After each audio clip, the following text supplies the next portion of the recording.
And do not forget to do good, and to share with others, for with such sacrifices God is pleased. Hebrews 13:16.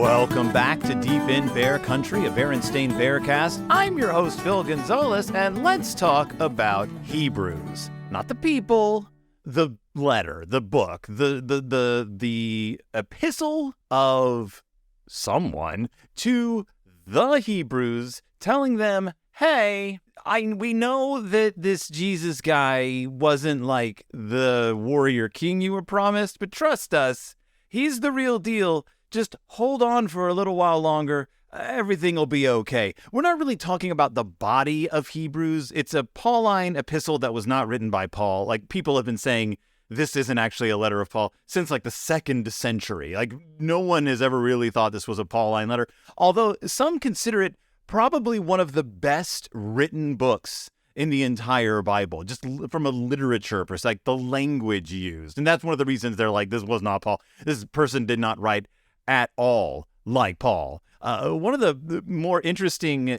suggestions as to who the author might be is two people I've never heard of.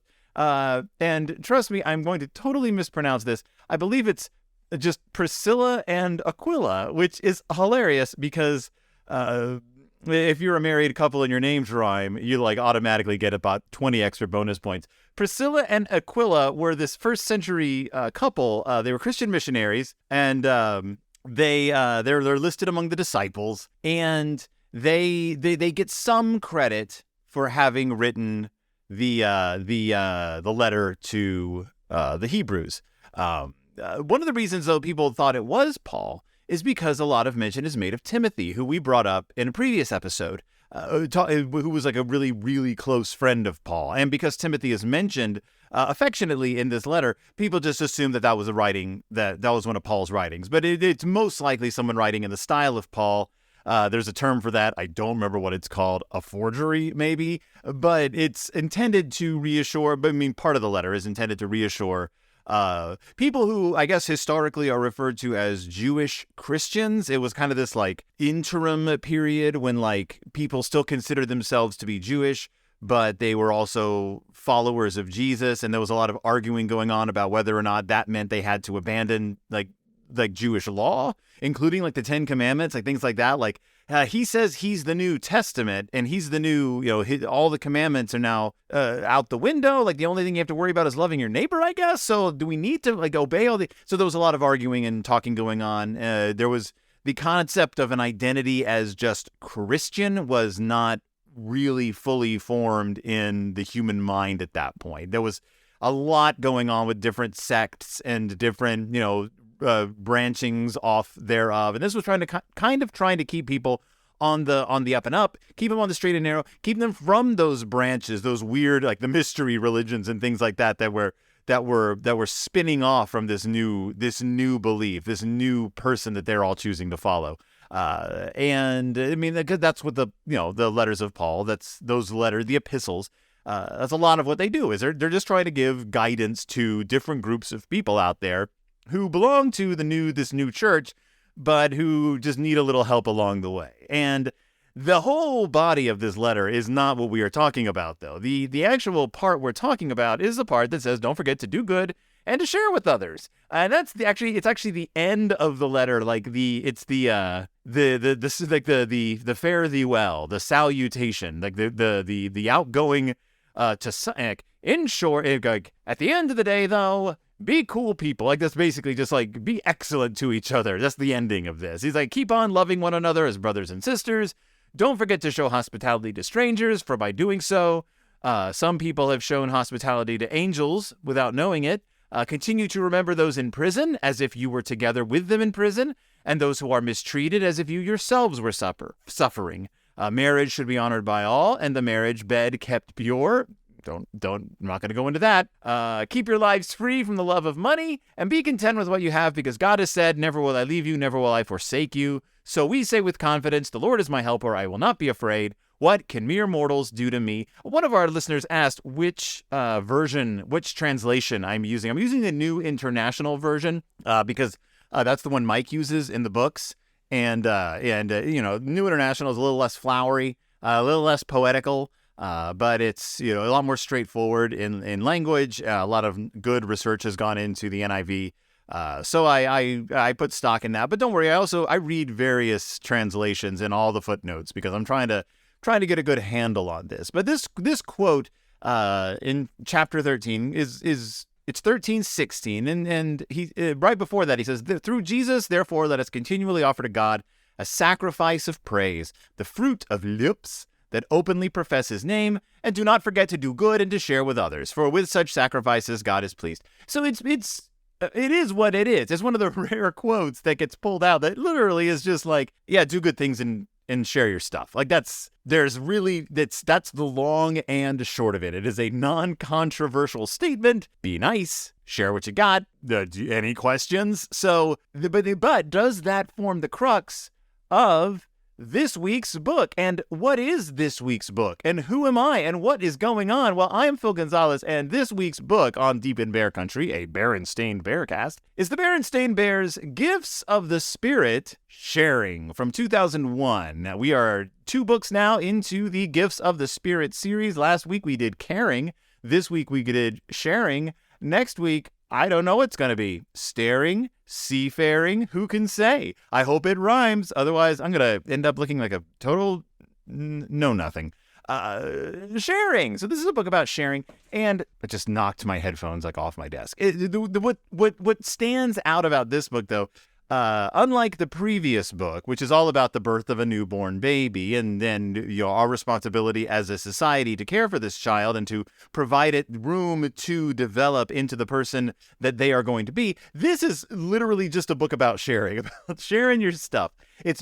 This could have been a Care Bears book. What makes this really interesting, though, is that unlike the previous book, this book's got a little more of that Berenstain snark to it. A little bit of the irony, it's a little tongue-in-cheek at the end. It's got a goof. It's a little more self-aware. It's having a little more fun than the last book. Not that I didn't like the last book. Last book is plenty fun. But this is Gifts of the Spirit Sharing. The cover of the book is brother and sister and honey. Brother is kneeling down on the ground, holding out a popsicle that a cat is licking. And they all look pretty thrilled that the cat's licking brother's popsicle. Not an ideal thing for a cat to be doing, and not an ideal situation for a popsicle to end up in.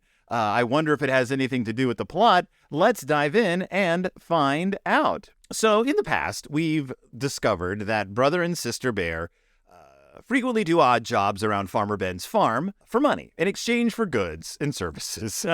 He gives them cash. They give him the sweat off their backs. We read a whole book about it where he gave them not money, but like they basically became sharecroppers for Farmer Ben, where he gave them you can have a plot of land and all you got to do is sell what you grow. And I'm like, that, I guess. So like the whether or not they actually got paid depends entirely on like the vagaries of the market. But they seem to have worked something else out because now he's just paying them. And the book starts off seeming like it's going to be about being smart with your money, because it says like no sooner had they gotten the money than it was gone out of their pockets. But they go to the general store, which I've never seen the inside of before. This is not a supermarket. This is a old-fashioned general store with like a counter and a shopkeep, and like all the merch is behind the counter, and there's like a few barrels of like stuff, like there's apples and like just a few odds. It's weird. We have not seen something this rustic in bear country in a long time. So Sister Bear wants to get a new pencil box with a pony on it. Honey wants a chewy Honey Nut candy bar, and she says out loud, remember, last book, she says she's not a baby anymore. This book, the first thing out of Honey's mouth is, oh boy, a chewy Honey Nut candy bar? So full statement, full sentence, subject and a predicate, action verb. I mean, I guess there isn't, it's just a subject, but the predicate is implied. I am very excited to have found this chewy Honey Nut candy bar. I guess it's a direct object with an adverb or adjective. Yeah, a few adjectives. Oh boy, I am so happy to have found a chewy Honey Nut candy bar. Yeah, it's the direct object. And then brother's like, brother, being brother, remember, brother's not a decision maker. He likes to weigh his options. We see him standing off to the side with his finger on his mouth, looking up in the sky, asking, I don't know who, God in heaven? Maybe. The late, great Milton Berle? Who knows? What should he get? He doesn't know. He can't make up his mind. He wants just the right thing. He wants just the right thing so bad that he ends up laying down outside with his cat, Gracie, just daydreaming about it, I guess. And as he's laying there, daydreaming, the fireflies are out, he hears a jingle and a jingle, a blink and a blink, a jingle and a jingle, and a blinkety blink. And is he dreaming? No, he sits up, and it's the neighborhood ice cream truck. Now, the fireflies I don't know why the ice cream truck is out this late. It seems not ideal. Like, this is like dinner. I mean, it's late. It's dark out. I don't know. Brother is just outside. It's a weird situation to find him in. He's alone. He's laying out in the lawn outside in the dark. There's fireflies all around him, and then the ice cream truck pulls up. Like, to me, this is the beginning of a horror story. That's how that begins. I believe that's the plot to The Black Phone. I think that's how it begins. But he rushes to his bed, pulls his money out from under his mattress. Now, brother is the only one who has money left because honey bought the candy bar and sister bought a pencil box. And brother doesn't want them to see that he still has cash. Sneaks out his cash, runs outside. It says that he'd earned that money himself working for Farmer Ben. He thought he deserved at least one ice pop all to himself. So he runs out. He hides behind the mailbox. He flags down the ice cream van.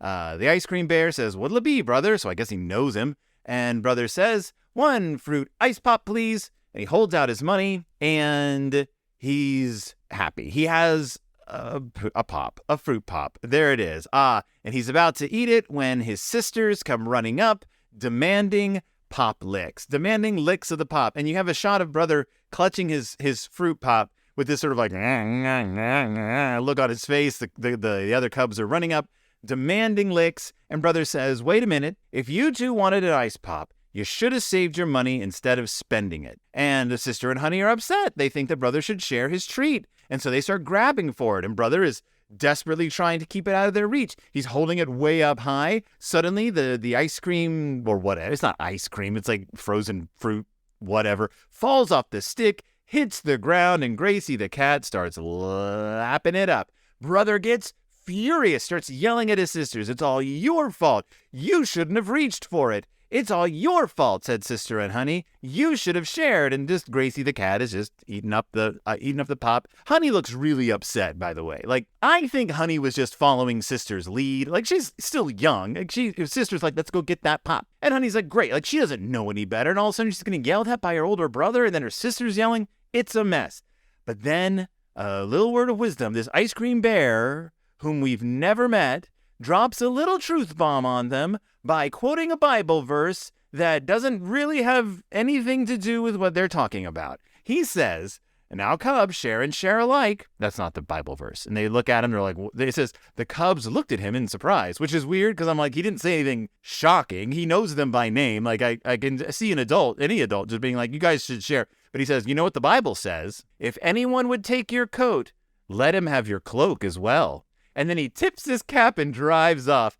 And this is my favorite line. It says, "The cubs weren't used to ice cream bears quoting the Bible at them. It made them think." Now I'm just going to tell you, we're right at the end anyway. And brother says, "Maybe I should have shared with you." And sister's like, "Well, yeah, you did end up sharing. You shared with Gracie." And then they all laugh. And the last shot is of Gracie lapping up the ice cream. And the bears, it looks like they're down on their hands, they're down on their knees. Sister and honey have their arms thrown up at the air. Brother's busting a gut laughing. But sister and honey look like they're praying to the cat. Like, "Oh, we're worshiping Bastet now." Like, this is, that we've completely gone away from the bear country's Christianity. We've decided that this cat is our new god. I completely understand that is not the intention of Mr. Mike Berenstain, but it's a funny drawing at the end. Now I want to back up though, because the quote from the ice cream bear, "If anyone would take your coat, let him have your cloak as well," is such a wild thing to quote at this point, because that contextually doesn't really have anything to do with sharing. The New International Version translation is, and if anyone wants to sue you and take your shirt, hand over your coat as well. And that is from Matthew 5:40, and it is a hotly debated quote. You may know it as, "And if any man will sue thee at the law and take away thy coat, let him have thy cloak also." Some versions say tunic. But the gist of it is it's part of Jesus's it's in the Gospel of Matthew, part of the Sermon on the Mount, and it is a refutation, or not a refutation, it's kind of like the opposite of the eye for an eye law, like the ancient commandment from the book of Exodus, take an eye for an eye. If someone takes out your eye in a fight or whatever, you have to take one of their eyes, like that kind of thing.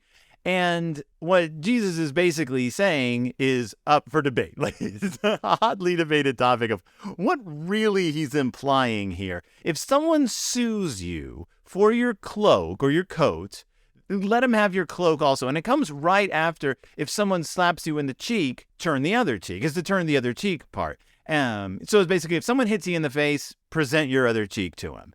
If someone sues you for the coat off your back, give him your cloak. So there's a lot of back and forth. Some people say that it's intended to be like, take the higher ground. Like, not only don't fight back, not only don't take it out on your enemy, but allow your enemy, like, to show your enemy that you're actually a bigger person than them by doing them one better. And that is like they say, the antithesis of eye for an eye. Instead of doing harm to them, actually return cruelty with kindness. Return hostility with love. It was like St. Augustine believed that it was actually referring to not allowing followers of Jesus to participate in lawsuits. Basically, if someone's he says if someone's trying to sue you, it means just go ahead and give up your stuff, because you're not supposed to get involved in like the legal business like this.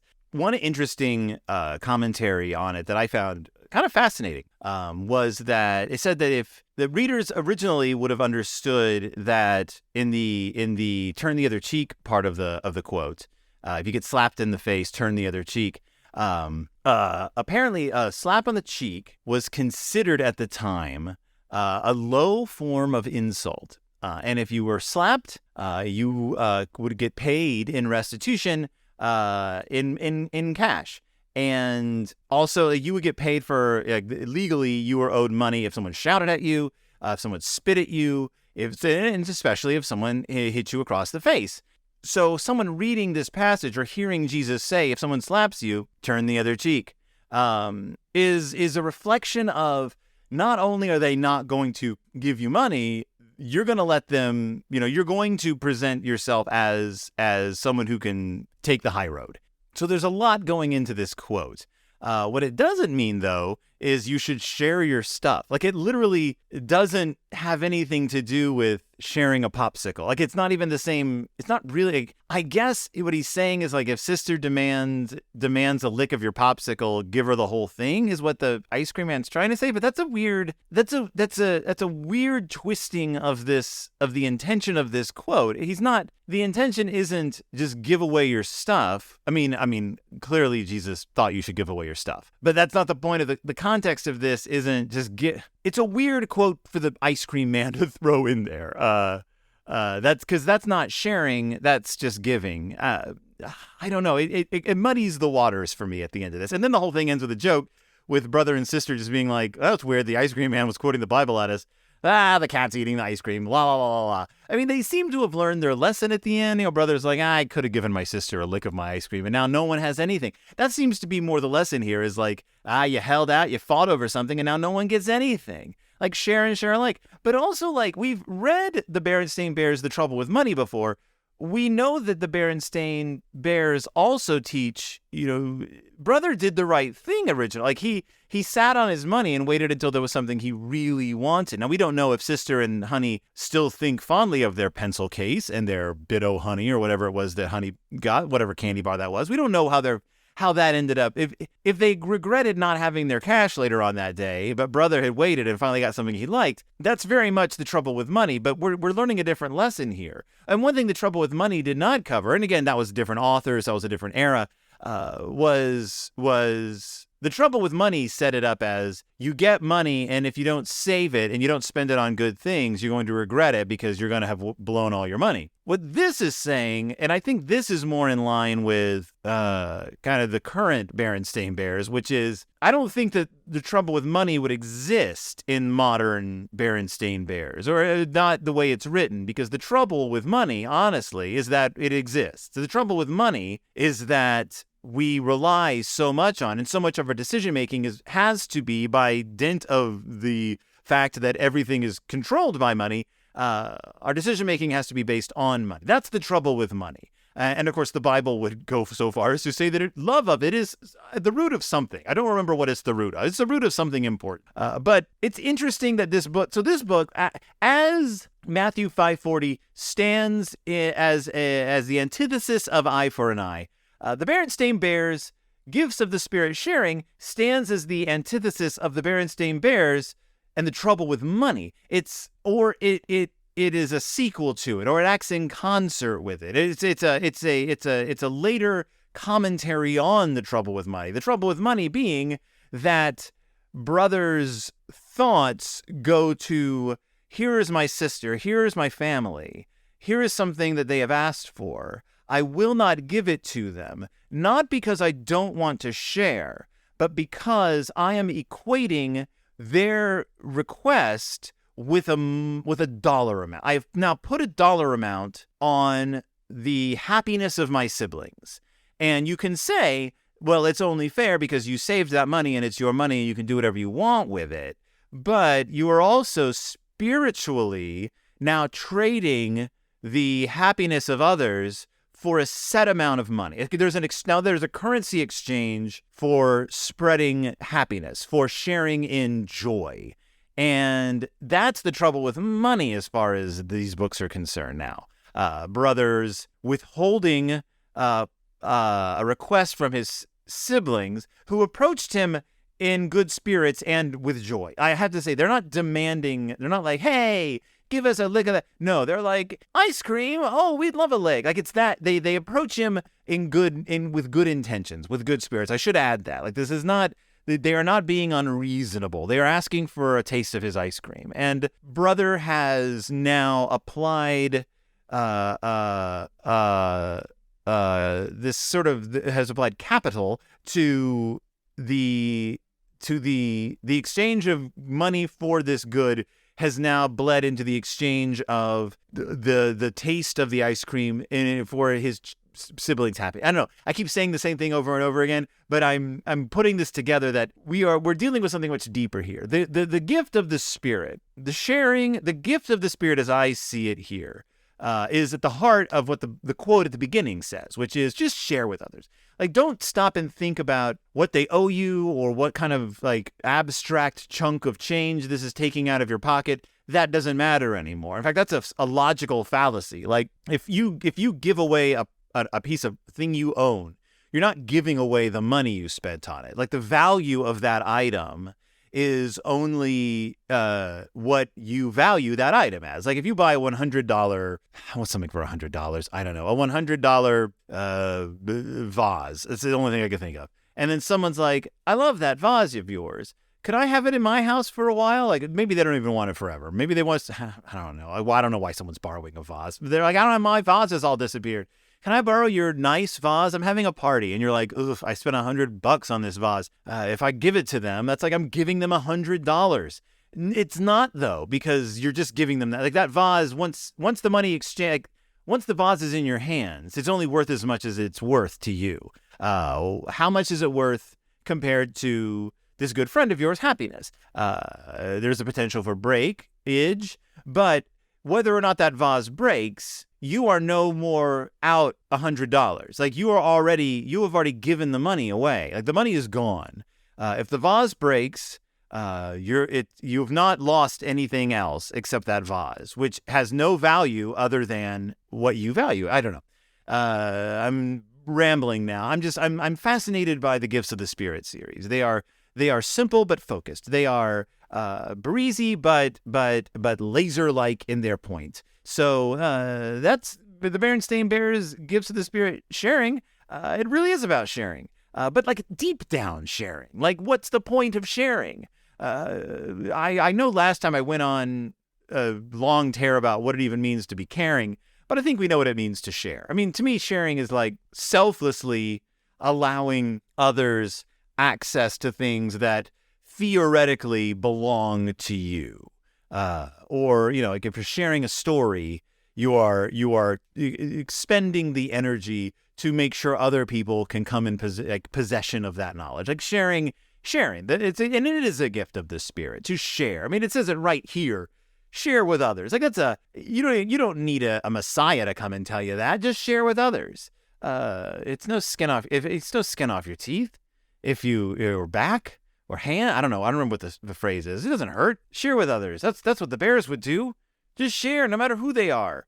If you give a mouse a cookie, it's gonna want to pick a pancake or something. I'm just rambling now. But so that's gifts to the Spirit. Sharing in 2001. Next up, I believe it's Gifts of the Spirit Love. I think it's the hefty one. It's a hard one. It's a tough one. It's a big one. Gifts of the Spirit Love. That's why I was happy to do sharing, because it's about a cat eating ice cream. But thank you so much for listening. Thank you so much for tuning in. Thank you so much for joining me. You can find me on Twitter at @BStainBearcast. You can find me on Facebook at Deep in Bear Country, a Berenstain Bearcast. You can find me on YouTube, where every once in a while I post videos from some of my podcasts. That's Phil Gonzalez. Just go to YouTube, search Phil Gonzalez. Eventually you'll see like a little cartoon image of me. It says, it's Phil. So that's my little icon. It's Phil. So if you see that, that's me. And there's just a few clips and stuff from other If you're interested in testing out one of my other shows, there's clips from other shows on there. They're like 1 minute long if you want to hear us just yam. So check out Pizza Toast. We're covering the Hunger Games. And It's Del Toro Time's been on a bit of a hiatus, an involuntary hiatus. We just haven't, Willow's busy, but we are going to be getting that back up and going. So if you subscribe to that show, or you keep dipping in going, what are they going to post? The yellow wallpaper? We're getting to it. But thank you so much for joining me on this trip through Bear Country. We'll be back with more Gifts of the Spirit. I'm Phil Gonzalez. I already told you that. And I'll see you all next time, deep in Bear Country.